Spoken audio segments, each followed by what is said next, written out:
وہ ایک بچہ آیا نا اپنی ماں کے لیے لباس لینے کے لیے، اور پہلے وہ گیا اپنے چچا کے پاس، اس کی ماں بیوہ تھی اور اس کا لباس پھٹ گیا تھا، اور وہ اپنے چچا کے پاس گیا تو اس نے دتکار دیا۔ ماں نے اس کو روکا تھا بیٹا نہ جانا، لیکن اس نے کہا کہ تیرے بدن کے اوپر جو لباس ہے وہ بھی پھٹ گیا ہے اور جگہ جگہ سے جسم جھلک رہا ہے، تو میں اپنے چچا سے آپ کے لیے لباس لے کے آتا ہوں۔ پھر جو رویہ اس نے اختیار کیا تو واپس روتا ہوا آ رہا تھا، تو کسی نے راستے نے پوچھا کہ کیا ماجرا ہوا؟ اس نے کہا چچا کے پاس گیا تھا ماں کے لیے لباس لینے، اس نے تو لا کے بھیج دیا۔ اللہ اکبر۔ تو اس نے کہا کہ جا سین حرم میں محمد نام کا ایک شخص بیٹھا ہوا ہے، اگر تو اپنا دکھڑا اس کے سامنے پیش کرے تو وہ امید ہے تمہیں رد نہیں کریں گے، لیکن سن لے ان کا دین کوئی اور ہے۔ اللہ اکبر۔ اپنے ماں کے پاس آیا تو ماں کو کہا کہ چچا نے تو لا کے بھیج دیا، لیکن آپ کی حالت مجھ سے دیکھی نہیں جا رہی۔ بچہ ابھی شعور کی منزلوں میں قدم رکھ رہا تھا، پہلے بہت چھوٹا تھا، اب اس کے اندر ایک جذبات تھے بچے کے اندر۔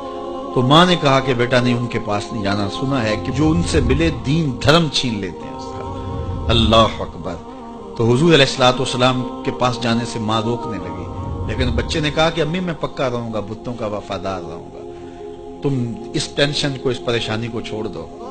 اور حضور کی خدمت میں حاضر ہوا۔ حضور صحن حرم میں چادر اوڑے بیٹھے ہوئے تھے، اور جا کے کہنے لگا میں پہلے بات آپ سے کر لیتا ہوں، آپ کا دین میں نے قبول نہیں کرنا۔ حضور مسکرا کے بولے بیٹا بتاؤ کس لیے آئے ہو؟ کہا میری ماں بے لباس ہے، میں آپ سے لباس لینے آیا ہوں۔ حضور نے چادر رحمت اتار کے اس کے کندھوں پہ ڈالا۔ اللہ اکبر۔ وہ واپس آ گیا اور ماں پر حضور کی چادر اڑائی۔ اللہ اکبر۔ اور ماں نے کہا کہ بیٹے اس نے اپنا دین تو نہیں تجھے دیا؟ کہا نہ، میں نے پہلے کہہ دیا تھا تیرے دین نہیں مانوں گا۔ ماں کہنے لگی پتر اس کا دین ماننا چاہیے، یہ جس نے رحمت کی چادر ہمارے سر پہ ڈال دی۔ اللہ اکبر۔ تیری تک کے ادامہ میں مرید ہو گئے۔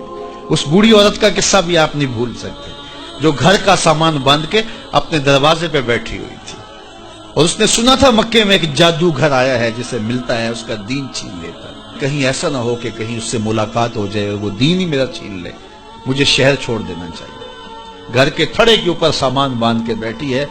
حضور بھی گزرے، اس نے دیکھا تو کہا بھتیجے یہ سامان میرے سر پہ رکھ دے۔ حضور نے سامان اٹھایا، دیکھا تو بوجھل تھا، وزنی تھا، اور بڑھیا کو دیکھا تو کمزور تھی۔ تو کہا کہ بڑھیا اگر چاہو تو جہاں چاہتی ہو میں خود نہ چھوڑا۔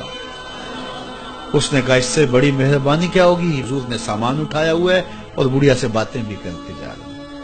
تو بڑھیا کو کہا کیوں جا رہی ہے؟ اس نے کہا کہ سنا ہے یہاں ایک جادوگر ہے جو لوگوں کا دھرم لوٹ لیتا ہے، لوگوں کا دین لوٹ لیتا ہے۔ میں نے ساری زندگی بتوں سے وفا کی، میرے آباء و اجداد نے بتوں سے وفا کی ہے، میں چاہتی ہوں دین اجداد ہاتھ سے چھوٹ نہ جائے، آخر اس شہر میں رہتی ہوں کہیں مل نہ جائے۔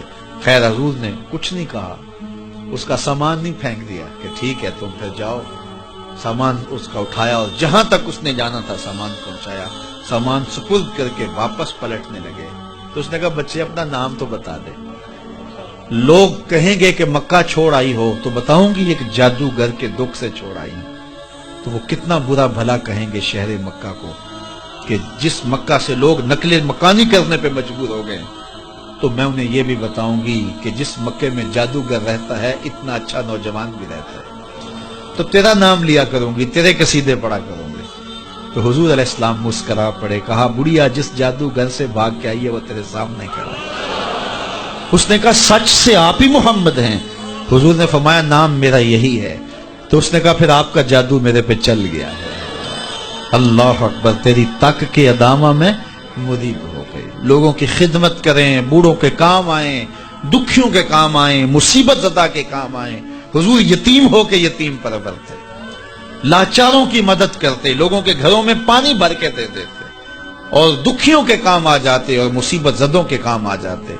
تو حضور سے پیار کرنے والوں، امت میں آپس میں حسد نہ پھیلاؤ، بغض نہ کرو، نفرتوں کے پہاڑ کھڑے نہ کرو، ایک دوسرے سے پیار کرو، جڑو، امت وحدہ بنے، اور اپنے ماحول کو، اپنی معاشرت کو ایک خوبصورت معاشرت کا رنگ دو، اور اپنی زندگی کو حضور کے نام کر دو۔